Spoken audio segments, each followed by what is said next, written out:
పులులను చంపింది పశువుల కాపరులే. పశువుల మీద దాడి చేసి చంపుతున్నారనే కోపంతో విష ప్రయోగం. 8 మంది గిరిజనులను అదుపులోకి తీసుకున్న ఫారెస్ట్ ఆఫీసర్లు.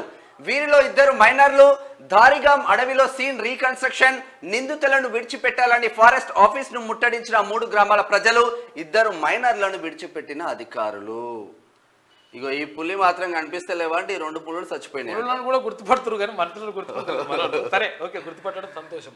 అయితే ఇక్కడ మనం ఒక 2 విషయాలు చర్చించుకోవాలి. ఇక్కడ విషయం ఏమైందంటే నిజంగా పులులను చంపింది పశువుల కాపరులే.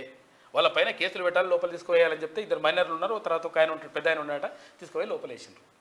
అయితే నిజంగా మరి ఇప్పుడు ఇక్కడ 2 ఉంటాయి. న్యాయ సంకటం వచ్చినప్పుడు ఇట్లా సంకటం వస్తుంటుంది అన్నట్టు ఒక్కోసారి.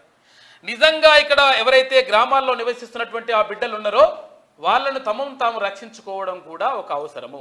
అంటే మనుషులు చచ్చిపోయినా సరే కానీ పులులు పెరగాలనేది అది కరెక్ట్ కాదు అనేది కొంతమంది వాదన. మరొక వైపు ఏంటంటే వన్యప్రాణులన్నీ కూడా అంతరించిపోతూ ఉన్నాయి. ఈ అంతరించిపోతున్నటువంటి వన్యప్రాణులకు సంబంధించి మనం రక్షించుకోవాల్సిన అవసరం ఉన్నది.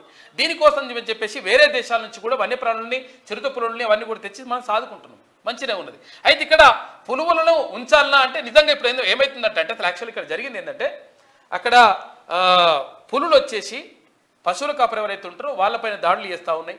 తర్వాత అక్కడ ఉన్నటువంటి పశువులపైన దాడులు చేస్తూ ఉన్నాయి, ఊర్లలోకి వస్తూ ఉన్నాయి. కాబట్టి మరి ఏం చేయాలని చెప్పేసి అనుకుంటే చనిపోయినటువంటి ఆవు తర్వాత బర్రె ఉంటాయి కదా, ఆ బర్రెల కావులకు ఇంత విషం పెట్టేసి ఆడ పెట్టిరట. పెడితే అవి 2 చచ్చిపోయినాయి.